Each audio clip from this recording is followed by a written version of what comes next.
সূর্যের মাঝে নিশ্চয়ই টাকার কোনো খনি আছে, না হলে পৃথিবী, সমস্ত গ্রহ ও তাদের চেলা চামুন্ডা সহ এমন করে ঘুরছে কেন?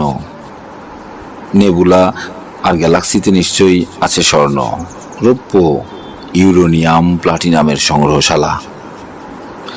না হলে প্রবল উন্মাদ ধূমকেতু, নক্ষত্রমালা সকলেই উহাদের ঘিরে এমন আবর্তন কেনই বা করবে?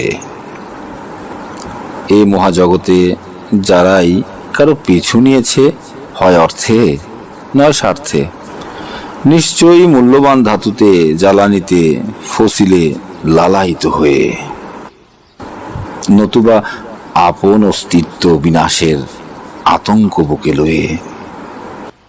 বেড়ে উঠতে উঠতে আমি যা পর্যবেক্ষণ করলাম, অর্থ অথবা স্বার্থ ছাড়া ধূলি কণাটিও নড়ে না।